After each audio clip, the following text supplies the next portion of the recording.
Hello, good afternoon. You're watching Market Fatafat on ET now with me, Vinny Motiwala, along with me, Cheryl D'Souza as well. Cheryl, a very good afternoon to you as well, and surely a good day coming in for the D Street as well. 22,000 levels on the Nifty. Absolutely, record high levels coming in for the benchmark indices in today's trading session. If you see, we've scaled past 22,000 when it comes to the Nifty. If you talk about Sensex, we scaled 73,000. Both of those levels we've actually conquered for the first time ever. It's the IT index that's firing on all cylinders, given the fact that now you have the top 4 IT company earnings out of the way, and they have come actually much better than what the street was anticipating. In fact, the commentary also has been a bit positive when it comes to the IT counters, especially the large cap IT space. So that particular sector is buzzing in trade today. Banks moving in tandem with the benchmark indices. But yes, a very healthy trading session coming in for the markets today, Vinny. Very healthy trading session coming in for the markets today. But let's get started with all those individual movers in trade, either on the back of news flows or on the back of technicals. On the technicals, we're joined by Foram M.Chheda. While from the research team, we do have Ansh joining in with us. A very good afternoon to both of you all as well. I'm going to start with one of these IT names that have been in focus on the back of their numbers, and that is Wipro. Now, when you look at Wipro's numbers, overall seems like, the positives are weighing more than the negatives on the company. And when you look at it, what are the positives that came in terms of overall the CC decline? That's at 1.7% versus the expectation of 2.7%. So a slower decline that we're seeing coming in instead of 2.7%, which was expected. Dollar revenue also saw a decline of just 2.1% versus expecting a decline of 3%. Margins was a good show, 16% despite the wage hikes. Deal wins were strong at $3.8 billion, and the management commentary also indicated some bit of a green shoot. Now, what was a bit subdued was that Q4 guidance that was at negative 1.5% to positive 0.5% versus expectation of negative 1 to 1% positive. Also, profit and rupee revenue, that was a slight bit of a miss, but nonetheless, like I said, positives are weighing much more than the negatives, and that is what is happening to the stock as well. Wipro is buzzing away in trade, holding on to strong gains of 7% even as of now. All right, that is all about Wipro, but ACL Tech also came up with this quarterly earnings, Ansh, post-market hours on Friday. And how are the numbers and what are brokerages saying? So the stock is up over 2% in trade today, and the company has reported net revenue which is up by 6.7%, reaching 28,446 crore. We're also seeing margin improvement from 18.4% to 19.8% this quarter. Also, the FY24 guidance is revenue growth we are seeing at 5.5%, 5 to 5.5%, and IT and business service revenue is up by 2.5%, reaching 20,409 crore. Whereas engineering and R&D services revenue has increased by 9%. On charts also, if you'll see, a stock has touched a record high level. Also, the stock has been advancing for 6th consecutive month now. Okay, let's also listen into the management of ACL Tech and what did they have to say on their way forward, going forward for the company. Listen in. We're not seeing the levels of, slowdown that we were seeing in the past, right? So perceive, again, with caution, I'd say that that probably the worst is more behind than ahead. We will have 2 incremental months of salary increases that we will have to absorb. But that said, we've taken several initiatives, and some of that will continue to give us benefits in Q4. So that's why we feel that our margins will be in a narrow band. For the full year, we expect ourselves to be somewhere in that 18 to 19 range, and our aspirational margin band continues to be 19 to 20. We are seeing some green shoots in our ER&D business. ER&D, even outside of the ASAP numbers, showed a 2.5% sequential organic growth. In the IT and business services, which is the larger segment, we continue to wait for discretionary to really come back. All right, so the management of Wipro as well as HCL Tech. Let's move on then. Let's focus from the IT pack as a whole and go on to Man Industries. And that particular counter has hit a fresh record high levels in today's trading session. At one point in time, as you can see, the stock is now near the day's highest point. You saw a sharp spike come in on the counter, taking it to a fresh record high level. The steel production products maker has received a new order worth approximately 400 crore rupees for the supply of pipes, and post that order win, you can see the spike in the stock, and from there on is only holding on to gains right now in excess of about 8.8% after touching a fresh record high level in today's trading session. Okay, let's move on to the first stock on the technicals then. And Foram, good afternoon. The first stock you've picked out for us today is Cera Sanitary Ware. In terms of last 1 month, seems like it was in a bit of a phase of a consolidation that was going on for the stock. Now from here on, what are you expecting? Hi and good afternoon. Thank you for having me on the show. Well, overall the stock has underperformed its benchmark index. In fact, in September, it had formed a high of closer to around 9,740, and since then it had been in a declining mode, and it formed its lows at around 7,600. So it's quite a big fall. However, in fact, we look at the previous week, the stock went below the 200-day moving average, which is very important technically, that it's just weakening.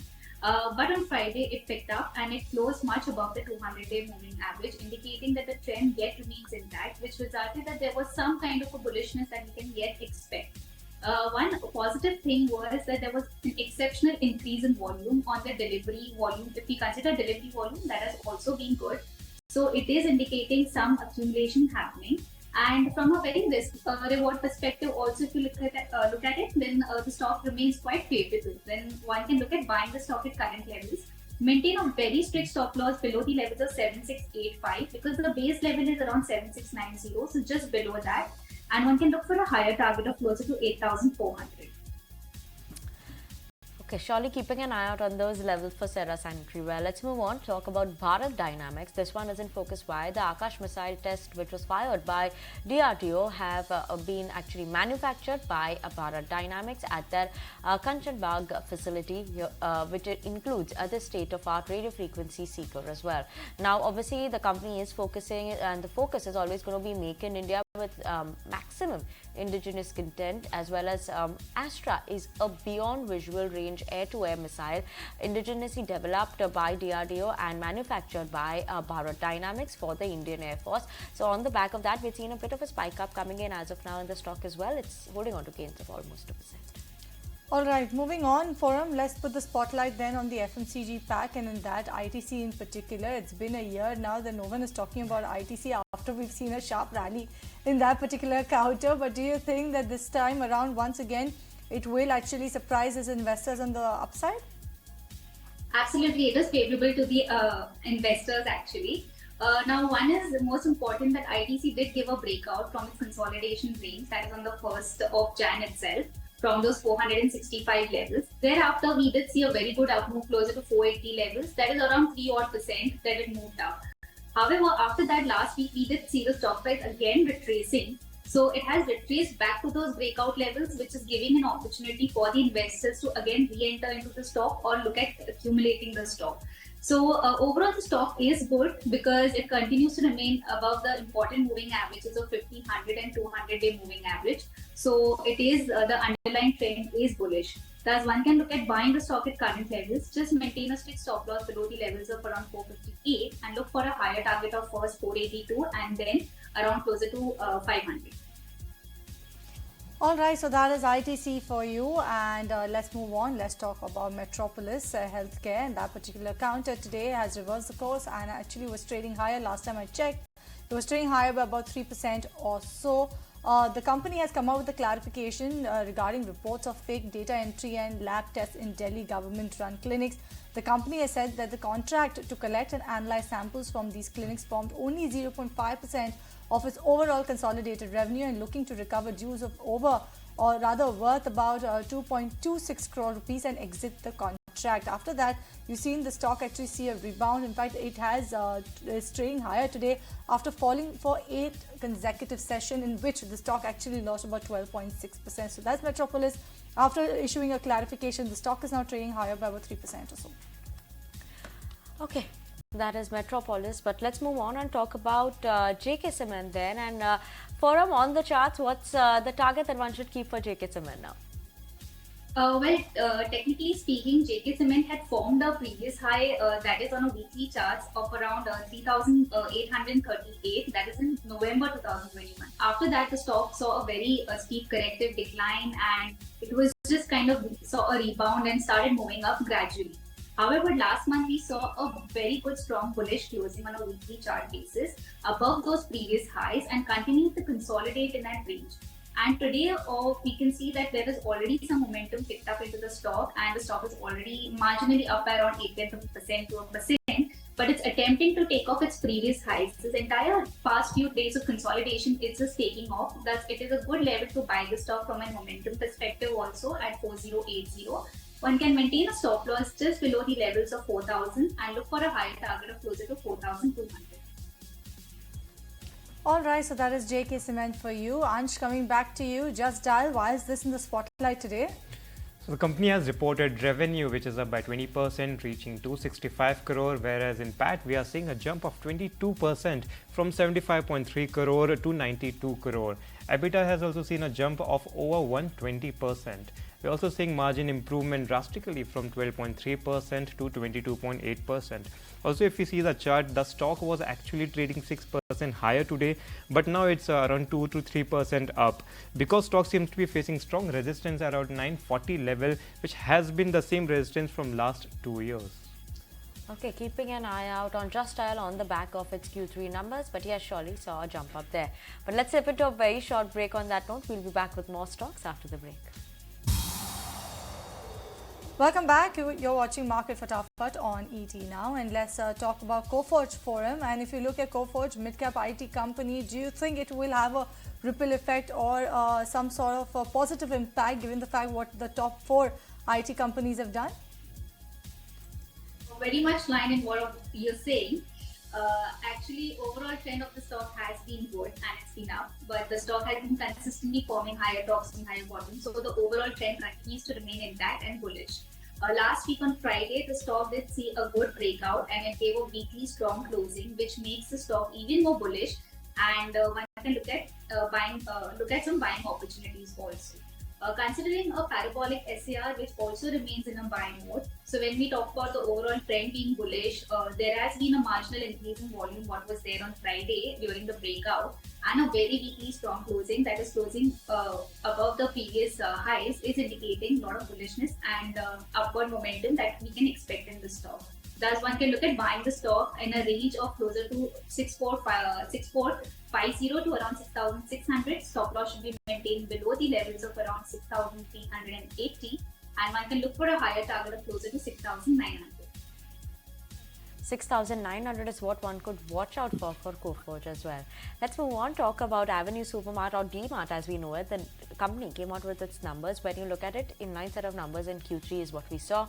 17.2% growth in terms of revenues, EBITDA around a 50% growth, margin a slight bit contraction of around 10 to 20 basis point approximately, and that is because what has happened is the mix that is there, and we've spoken about this in the last 1 year as well. General merchandise, apparel mix, that's still skewed towards the favor of other FMCG products than general merchandise and apparels, which is a higher margin business. So because that's not yet come back to normalcy, this we are seeing is an impact in terms of the margins. Now obviously what the management highlighted is that yes, now this seems like this is stabilizing, so going forward maybe those green shoots could start seeing coming in from the margin front, general merchandise front as well in terms of the product mix. And other than that, what is also, it seems like the worst is over in terms of the mix that is there as well. Pre-store sales growth, also per-store sales growth, that's revenue growth, is also seen a healthy growth of around 5%. Store addition, something yet that is still below the expectations of the street as well. Also, one more announcement that came in yesterday is that the company has added one more store in Nagpur. So overall now they have 342 stores as on date. So let's keep an eye out on that. Not a bad set of numbers, but nothing super exciting. So that is why the stock is holding on to mild gains of almost 0.8% in trade. All right, moving on then, let's talk about Dixon Tech, and that particular counter is trading a bit lower in today's trading session, 4% downtick last time I checked. This after 2 straight days of gains coming in for Dixon Tech, now trading lower in excess of about 3%. Goldman Sachs has come out with their note on this particular counter, where they do not see increase in the portion of companies manufacturing non-Apple phones in India over the next 5 years. Remember, currently Dixon Tech makes about 29% of the non-Apple phones in the country. The brokerage house, that is Goldman Sachs, has downgraded Dixon Tech to a sell rating from a neutral rating, but they've raised the target price to 5,400 rupees per share from 4,190 rupees per share. If you look at the new target price, it is actually lower than Friday's closing or even today's trading session. Goldman Sachs has said while the overall IT hardware opportunity is sizable, Dixon Tech's ability to win the contracts in the IT hardware is not as evident as in the mobile phones. So that's the report coming in from Goldman Sachs on Dixon Tech.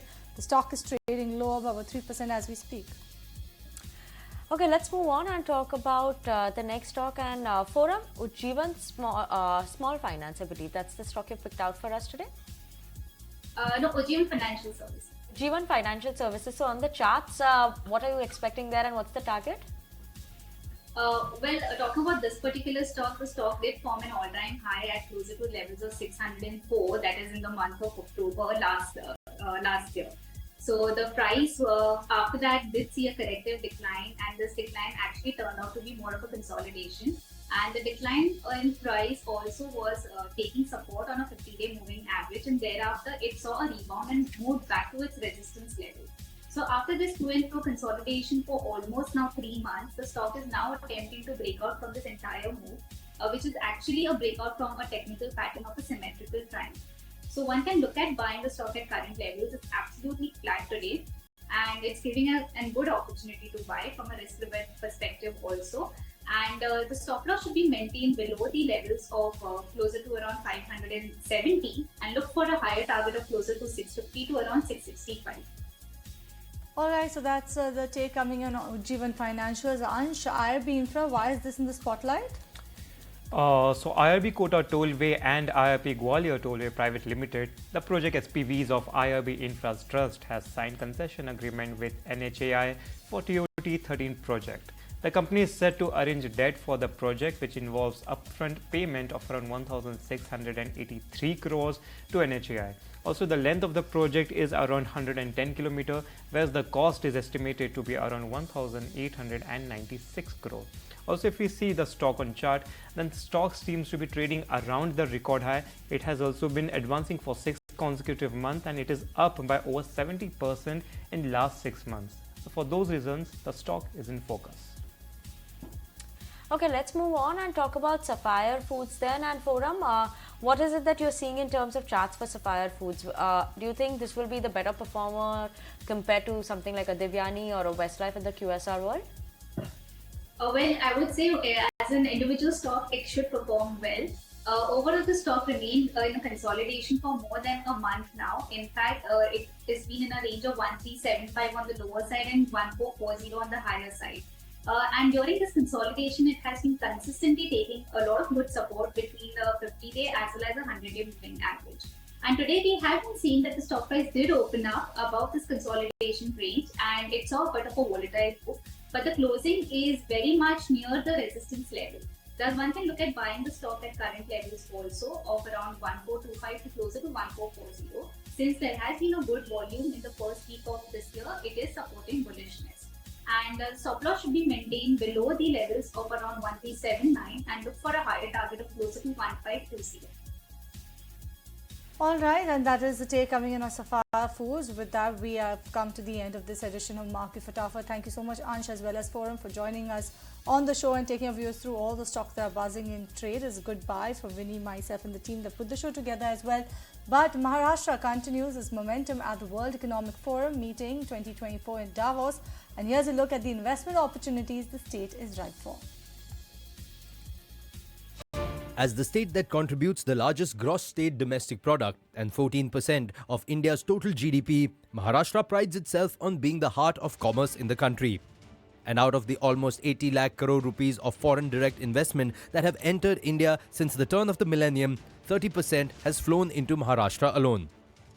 The state leads in industrial manufacturing and has invested significantly into developing infrastructural capacities and progressive policies to further the national ambition. A mature infrastructure of 4 international and 13 domestic airports, 2 major and 48 minor ports, and the country's largest power capacity is dedicated to facilitating sectors like aerospace, automotive, electronics, IT, pharma, textiles, among many more. This year, at the snow-laden picturesque Swiss city of Davos, the eminent leaders from Maharashtra are pitched to represent the state at the world's largest economic thought leadership program. Magnetic Maharashtra जो है वो जून के first week में महाराष्ट्र में हो रहा है और उसके पार्श्वभूमि के ऊपर अभी डावोस का ये दौरा है। मेरे ख्याल से सबसे ज़्यादा अभी तक के सबसे ज़्यादा एमओयूज डावोस में मुख्यमंत्री एकनाथ जी शिंदे, उप मुख्यमंत्री देवेंद्र जी और दूसरे हमारे जो उप मुख्यमंत्री अजित दादा है उनके नेतृत्व में वहाँ होंगे। हमारा ये डावोस का जो दौरा है वो हिस्टोरिकल रहेगा, इसमें सबसे ज़्यादा एमओयूज होंगे और हम ये साबित कर देंगे डावोस में कि महाराष्ट्र एक नंबर पे है। महाराष्ट्र की लैंड बैंक बहुत बड़ी है, महाराष्ट्र वाटर सब्सिडी दे सकता है, महाराष्ट्र इलेक्ट्रिसिटी सब्सिडी दे सकता है, महाराष्ट्र में और बहुत सुविधा हम दे सकते हैं। और मेरे ख्याल से जो पिछले 3 साल पहले महाराष्ट्र ये 3 नंबर पे था एफडीआई में, वो अभी 1 नंबर पे है। Maharashtra, the industrial linchpin of the Indian economy, is poised to shine at the World Economic Forum meeting 2024 in Davos.